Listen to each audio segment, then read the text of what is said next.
Hi friends, welcome back to our channel. இன்றைக்கி திரும்பவும் நம்மளுக்கு ரொம்ப பிடிச்ச டோனட் ரெசிபியோடு வந்திருக்கேன். வாங்க, இது ஈஸியாக நம்ம வீட்டில் செஞ்சிடலாம். 1 டேபிள் ஸ்பூன் மெல்ட் பண்ண பட்டர், 1.5 டேபிள் ஸ்பூன் சர்க்கரை, ஒரு 1/2 கப் பால். வார்மாக இருக்கணும், கை பொறுக்கிற அளவுக்கு சூடு, அப்போ தான் ஈஸ்ட் ஆக்டிவேட் ஆகும். இப்போ நல்லா மிக்ஸ் பண்ணிக்கோங்க. இப்போ 1 டீஸ்பூன் ஈஸ்ட் இல்லைன்னா பேக்கிங் பவுடர், பேக்கிங் சோடா கூட நீங்கள் சேர்த்திக்கலாம்.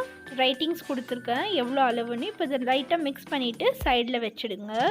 இப்போ ஒரு பவுலில் 1 கப் மைதா இல்லைன்னா 1/2 கப் மைதா, 1/2 கப் கோதுமை நீங்கள் சேர்த்திக்கலாம்.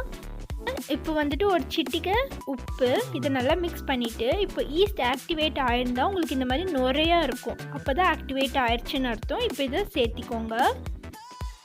இப்போ இதை நல்லா மிக்ஸ் பண்ணிவிட்டு அப்புறமா கையில் பிணைஞ்சிக்கோங்க. ஒரு வேளை உங்களுக்கு வந்துட்டு இன்னும் இது பால் இல்லை தண்ணி தேவைப்பட்டால் நீங்கள் சேர்த்திக்கலாம். இப்போ கையில் உங்களுக்கு ரொம்ப ஒட்டுது அப்படின்னா நீங்கள் லைட்டாக எண்ணெய் இல்லைன்னா பட்டர் தேய்ச்சிக்கோங்க. இதை நல்லா 2 to 4 minutes நல்லா பிணைஞ்சிக்கோங்க. இப்போ இந்த மாதிரி பால் ஷேப்பில் பண்ணிவிட்டு நீங்கள் வந்துட்டு ஒரு துணியில் மூடி ஒரு 1 hour விட்டுடுங்க. நல்லா ரேஸ் ஆகும் உங்களுக்கு.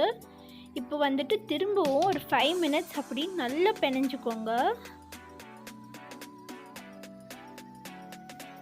மாவு நல்லா சாஃப்டாக இருக்கணும். இப்போ வந்து லைட்டாக மைதா தூவிட்டு இந்த மாதிரி சப்பாத்தி திரட்டில் திரட்டிக்கோங்க. ரொம்ப திக்காகவும் இருக்கக்கூடாது, மெலிசாகவும் இருக்கக்கூடாது, இந்த அளவுக்கு இருக்கணும்.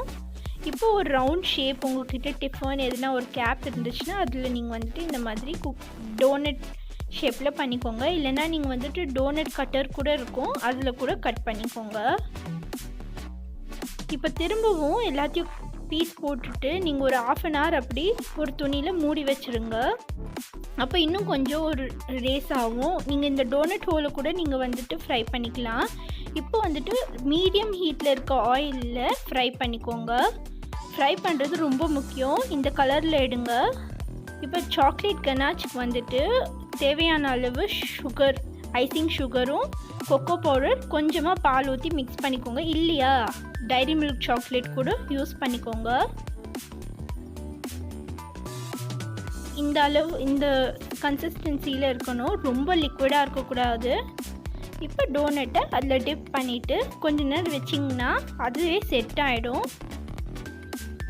இப்போ உங்கள்கிட்ட ஸ்ப்ரிங்கிள்ஸ் இருந்தால் நீங்கள் அதை சேர்த்திக்கோங்க. அப்படி இல்லைன்னா நீங்கள் வந்துட்டு சாக்லேட்டை கூட ஷ்ரெட் பண்ணி சேர்த்திக்கலாம். அப்படி அதுவும் இல்லைன்னா சர்க்கரையை பவுடர் பண்ணிவிட்டு அது கூட சினமன் பவுடர் பண்ணி டிப் பண்ணி எடுத்துக்கோங்க. பிடிச்சிருந்தா சப்ஸ்கிரைப், லைக், ஷேர், கமெண்ட் பண்ணுங்கள். இன்னும் நிறைய ரெசிபிஸோடு சீக்கிரமாக வரேன். தேங்க்யூ ஃபார் வாட்சிங் ஃப்ரெண்ட்ஸ்.